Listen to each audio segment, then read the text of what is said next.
Speak now your 7 blessings. Anoint these lips of clay and the ears of the same material.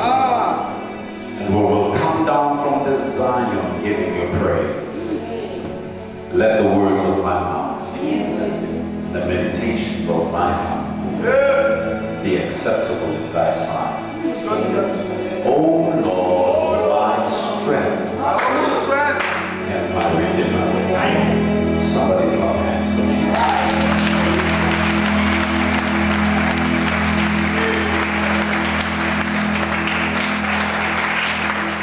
You may be seated down in the presence of the Lord. I want to take this time just before I preach to acknowledge and honor the grace of our presiding elder that is here, presiding elder Bella.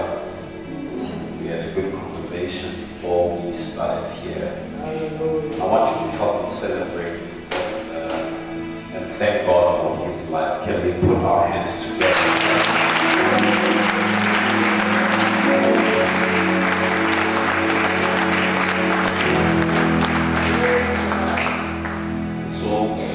This is just a test on this. This is such a test.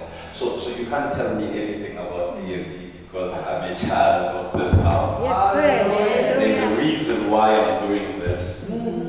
It's because some of you, when you leave the AME Church and you come to our churches, you honor us more than you honor your own that brings you. Yes.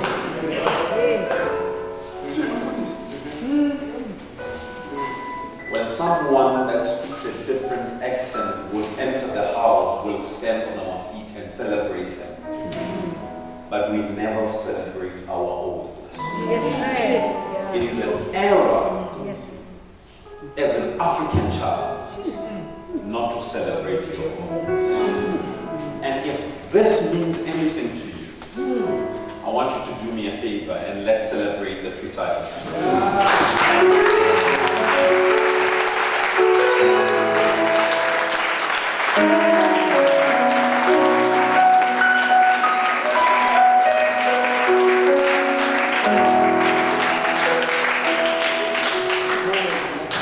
The second thing that I realized about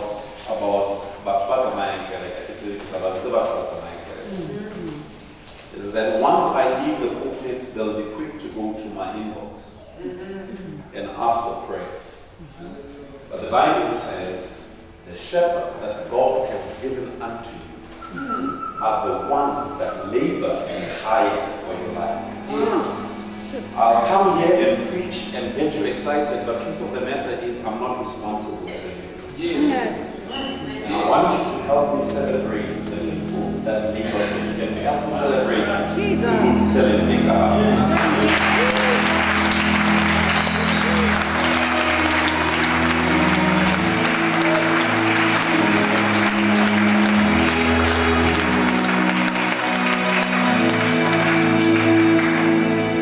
So the Bible says, he that receives a prophet in the name of a prophet will get a prophet's reward. What it implies, it also says, he that receives what? What's the other one? The second one? Whatever it is, however you receive a person in your life, that's what you will get in your life. So if your man of God is your friend, you're only going to get a friend. That's why we love and appreciate the grace that you have. And any testimony it's because you see the grace as your friend. Amen. I'm not traveling alone, I'm traveling with my beautiful wife. She is the rib of my bone. Not a spare rib, but a prime rib. Can you help me celebrate my wife?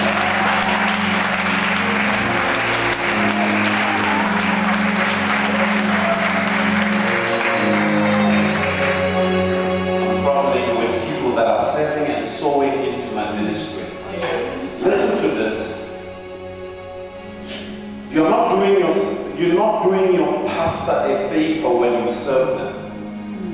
Yeah. Amen. For this, I'll get there. Sorry. One man who's like only success.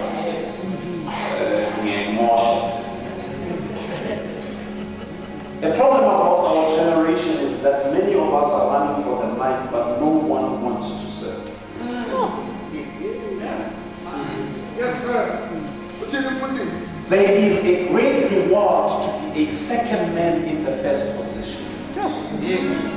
They didn't get me this side. Yes. All of you are running to be a Moses, but there is a blessing to be an Aaron. Yes.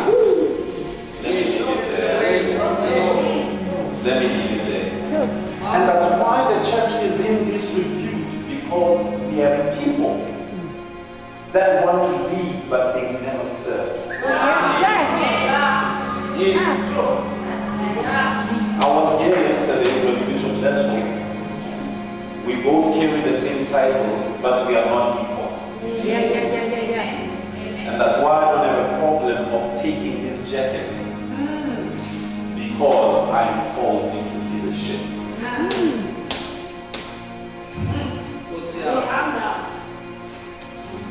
I want you to look at your neighbor and say, neighbor, it's my time. Let's turn our Bibles to the book of John. I'm also not like my father. So when they say a child of a cow is a cow, right? A child of a sheep is a sheep, right? So a child of a dynamite is a dynamite.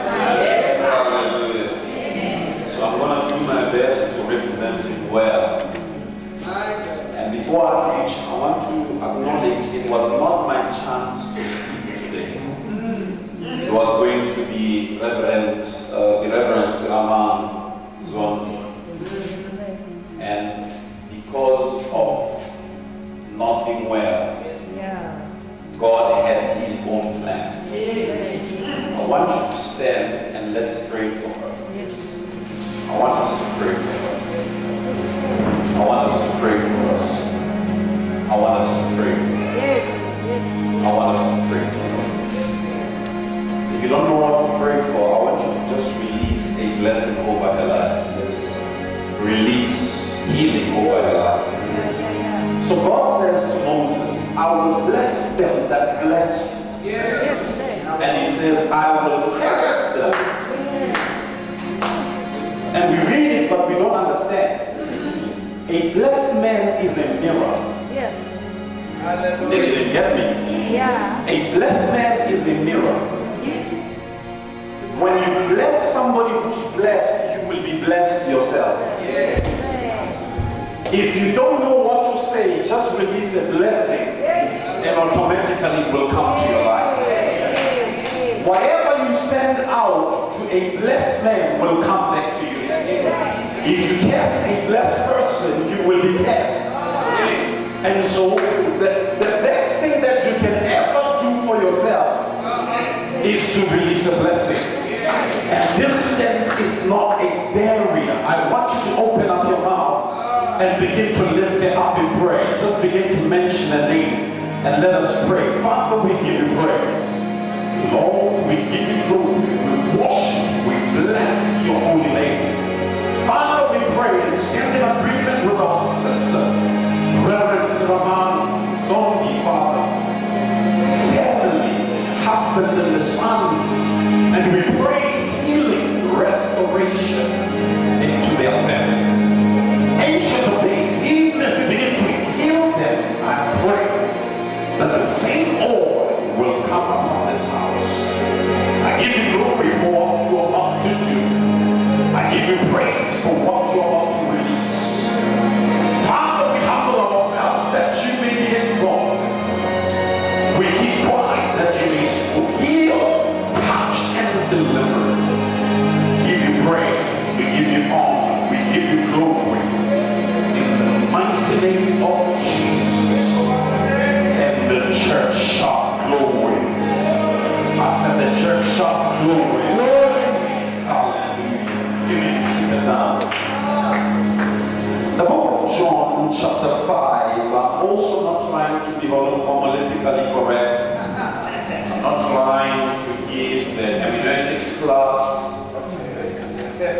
just want to extract principles that will help us tonight. Amen. Amen. Amen. The worst thing that you can do when you get into the presence of preachers is to try and preach. You know, it's like going to China and try and show off your karate to Chinese. Already, I have 5 preachers. I'm intimidated. Please pray for me.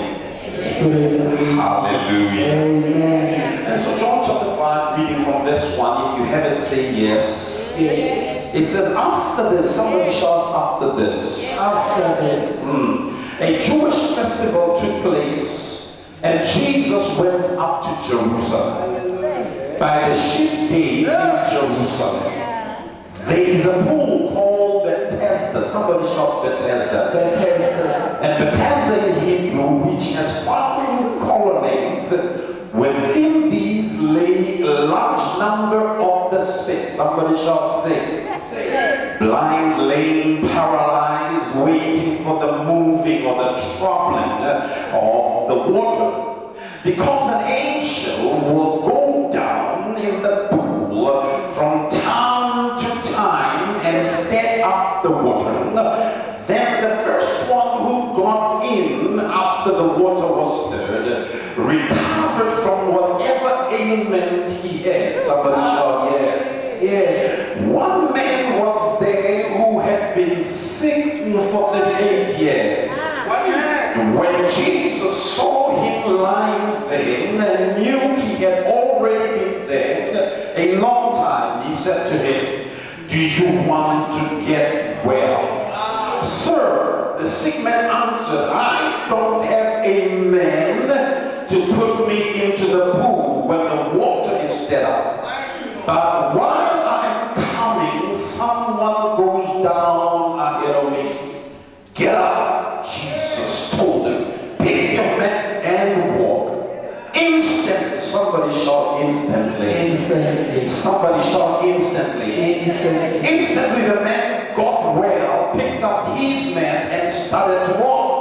Now the day was Sabbath, so the Jews said to the man who had been healed, this is the Sabbath, is it illegal for you to pick up the man? He replied, the man who made me well told me, pick up your mat and walk. The man who made me well told me, pick up your mat and walk. Who is this man who told you, pick up your mat and walk? They asked. But the man who was cured did not know who it was, because Jesus had slipped away into the crowd that was there. After this, Jesus found him in the temple complex and said to him, see, you are well, do not sin anymore, so that something worse doesn't happen to you. Then the man went and reported to the Jews that it was Jesus who had made him well. This is the word of the Lord to the people of God. And you said yes. I want you to look at your neighbor and say, neighbor, I know I'm bothering you. But it is my season for miracles. They didn't understand you. Look at another neighbor and say, neighbor, it is my season for miracles. Yesterday, the preacher spoke about a season that a dust must settle. God operates in principle, precepts, and rules. For everything that goes up, it must come down. For everything that has a beginning must end. It's principles that God has set in motion for us, that we may walk according to His will and to His purpose. And so when the dust settles, that means it is an end of its season and a beginning of another season. You see, life operates in seasons and cycles. Whenever God gets ready to get grass coming, He He doesn't every time comes and say, let there be grass.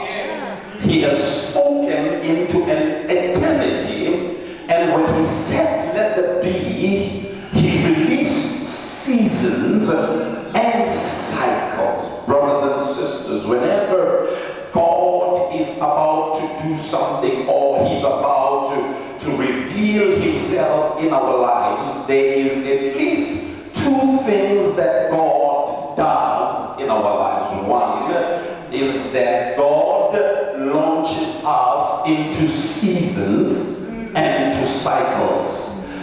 As long as seed time is there, there will always be harvest times. Life operates in season, and if you understood that, you would know that God does what he wants to do whenever he wants to do it, however he wants to do it, with whoever he wants to do it. You cannot allow to dictate to God when he is meant to bless you. You see, some of us have missed our seasons in life because of disobedience. Yes, Lord. And because we disobeyed God, we have missed our season. Just hold on a little bit, daughter.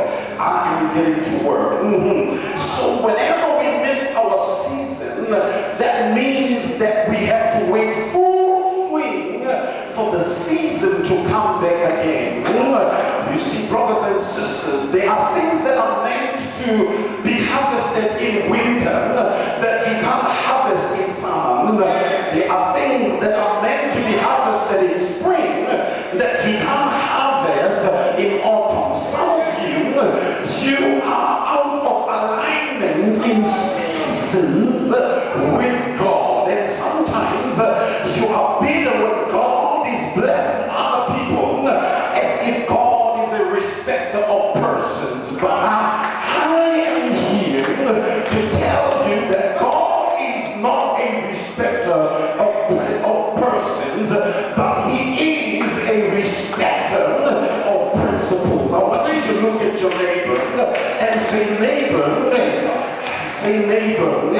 I don't know about you, but this is my season. This is my season. Hallelujah. The second thing that God does, brothers and sisters, when he is about to release a blessing, is that he has a geographical location that is tied to the blessing. Yes, I am coming to you.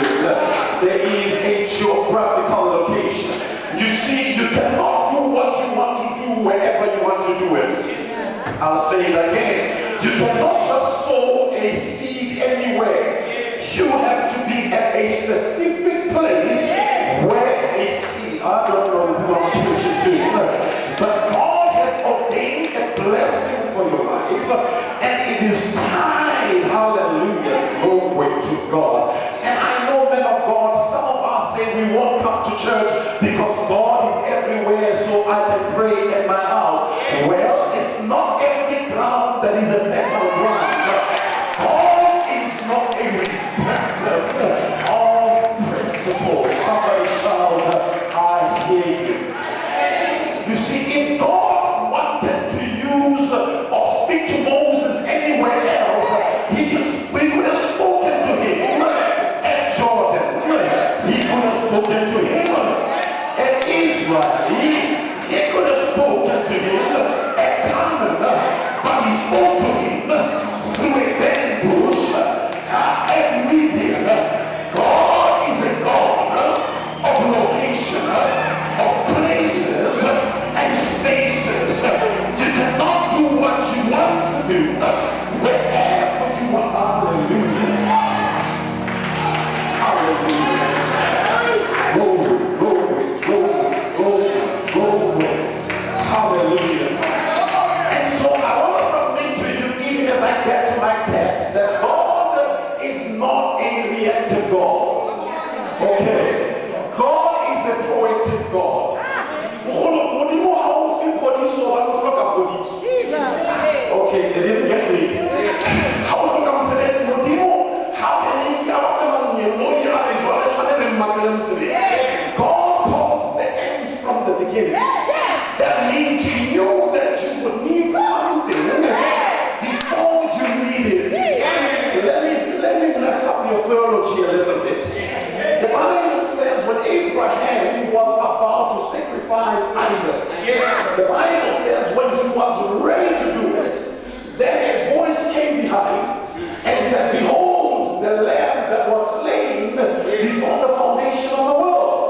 we call that a situation of revelation. Okay, let me go to AME Mangena.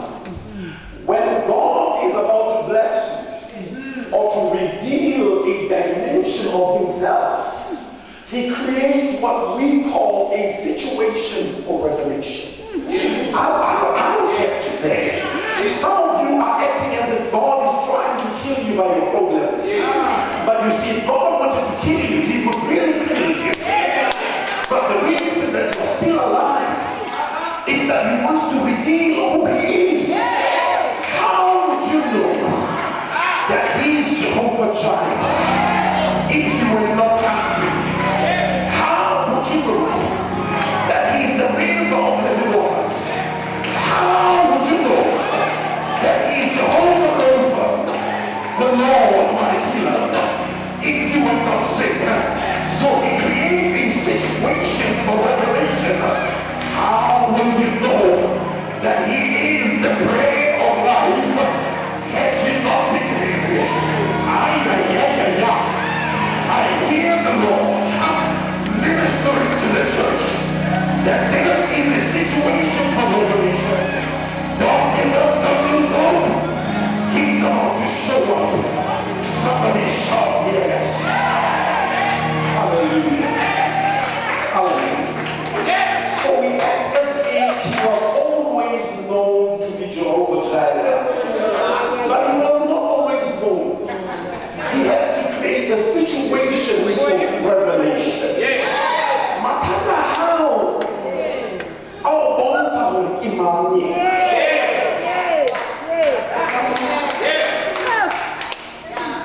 Am I going okay now? Yes. All right. And so, brothers and sisters, there is what we call a revealed name of God that I'm interested in. Today is a healing service. And so God reveals himself to his children as Jehovah Rapha, Lord our healer. And so because in Hebrews, the names of God, or names generally, were meant to describe and to reveal the attributes of the person that is bearing the name. And so he revealed himself to Moses as Jehovah, a covenant-keeping God. Yes. When Moses wanted to understand what it means, he says, the name Jehovah to you would means that I am that I am. Yes. I don't know what you want to put in there, but whatever you want to put, I am. You want a doctor, I am the doctor. You want a lawyer, I am the great advocate. Yes, Lord. You want him to be your father, he is your father. Whatever you want to put in that name, he becomes that. And so there is no amount of revelation can reveal to us the greatness, the majesty, the power, the magnificence of God. And so he adds into this name Rapha, the Lord that heals, but not only the God that heals, but the God that comforts. As we get to our text, I want to speak about 5 things very briefly. I want to speak about the invalid man. The other translation says he's an impotent man. A man that has no name. Every time you read the Bible is so specific that it pays attention to names of people, locations, and events. Yes. When you read the Bible will tell you who we are dealing with now. It will tell you where are we now. It will tell you what is happening. In this text, it tells us where we are. It tells us we are in Bethesda. But it doesn't care to tell us about the man. It calls the man by his condition. It says that he is a man that has infirmity. He is an impotent man. He is an invalid. The name simply means the quality or state of being infirm. It means the condition of being weak. Physical weakness or ailment. It means the imperfection of the weakness of body.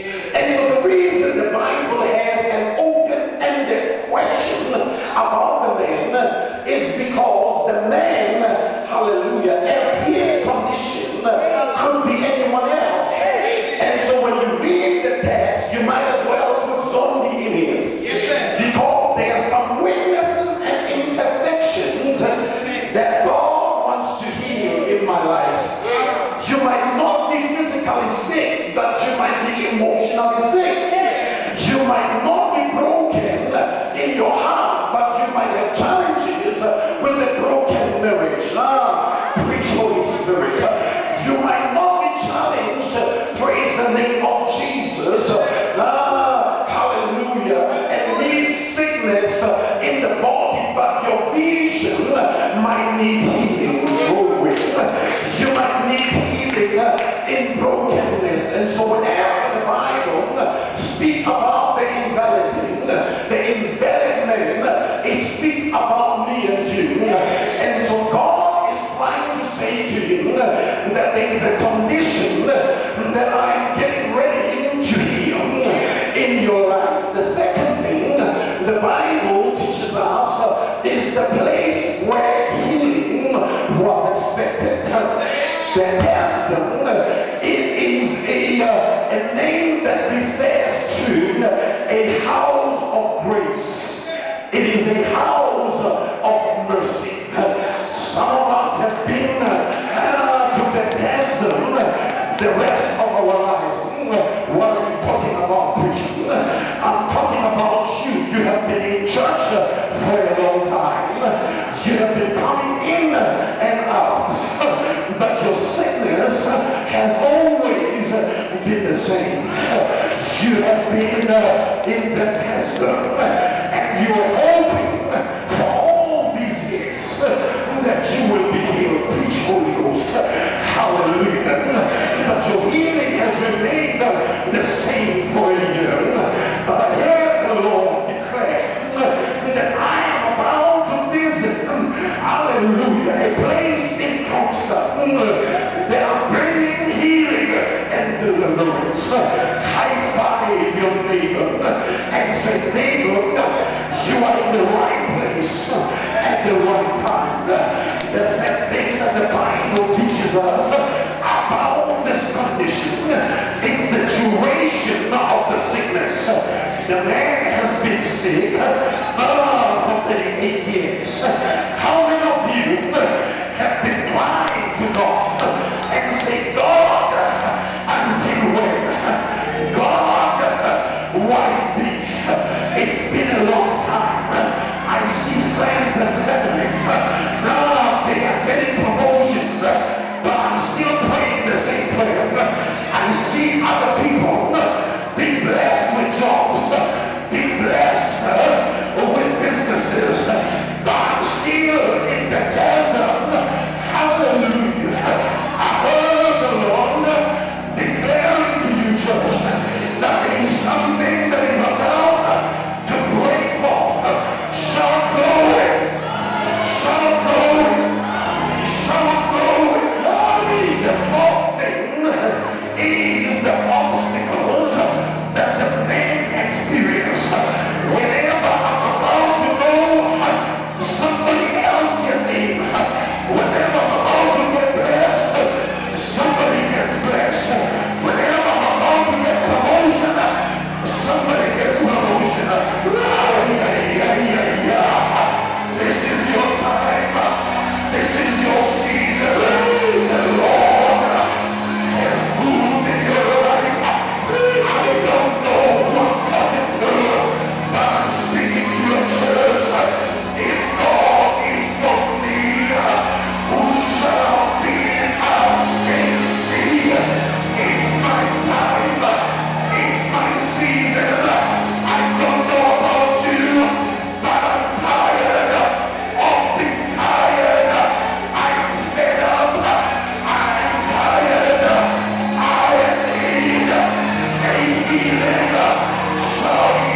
reading the text, and I'm about to go home,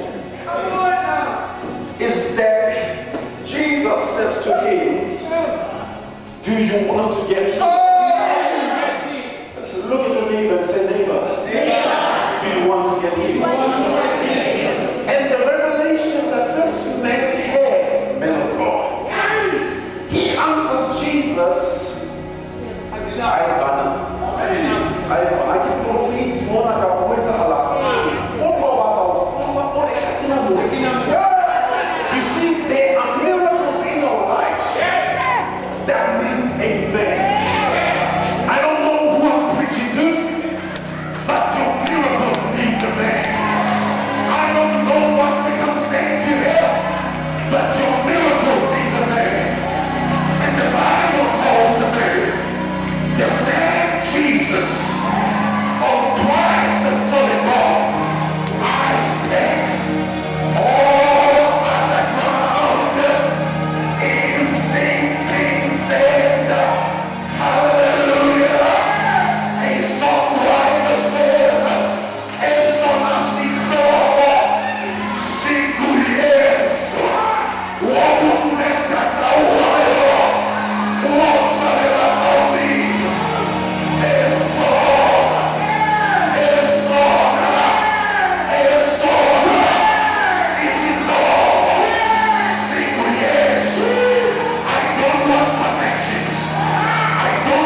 struggling with your right shoulder.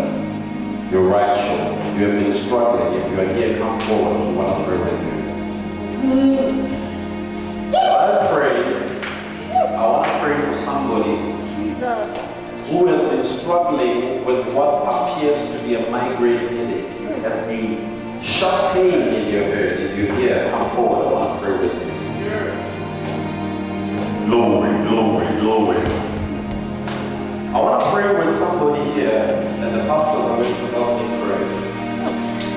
With somebody that has been struggling with breathing. Lately, you've been struggling with breathing. Come forward. I want to pray with you. You've been struggling with your breathing. Come forward. I want to pray with somebody. In the past 7 days, you've been having strange dreams. You've been having strange dreams as if you are fighting in a dream. You are fighting in a dream. Come forward. I want to pray with you. Since when this just I see.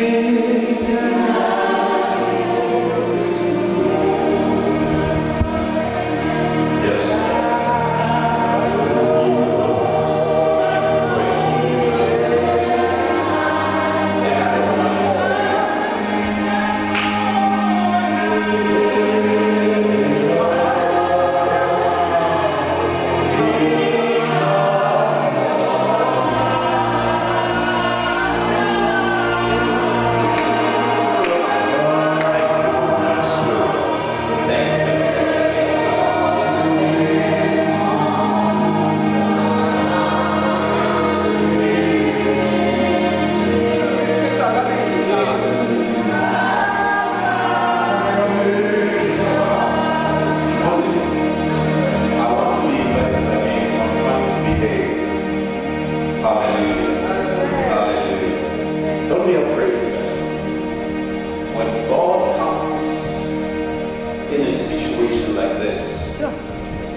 I'm looking forward to a church where people come in the church without being prayed for, without being laid hands on. As they move in the church, that they find their healing, that they find their breakthrough just by stepping in church. I'm looking forward to that day where business as usual is no longer acceptable. That God moves in the midst of the people. You see, the problem with the church is that we have given too much space for the devil. You know, we interview devils in the church, and people are missing the hand of God. I'm looking forward to when people, hallelujah, would know that God is able. I said God is able. I said God is able. I'm looking forward to that day when you recognize that the devil is not a match to God. He's a small boy. A created thing can never be equal to the creator. I say it again. The devil is not the equal of God. You see, sometimes when we speak about the devil, we say it is God and it's the devil. That devil is a liar. I said that devil is a liar. The devil is not equal to God. And it's about time that we experience the move of God. God bless you, my sister. God bless you. Hallelujah. There's something that is about to happen. You will never go home 3 days and remain the same. When this revival ends tomorrow, you gotta testify. You gotta testify. You gotta testify. How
tsosolosa mosebetsi wa hao. Kreste o teng. Re lelosane. The Bible says, after he said to the man, pick up your mat. Hey, I made you repeat this word. It says instantly. I came out in Tapel, little other long 10 years or so. That was in one thing. An immediate, instant answer to prayer. But please, let us work. Please come forward. But I'm not COVID. I can say, Baba Choba. I'm not COVID. Hallelujah. Hallelujah.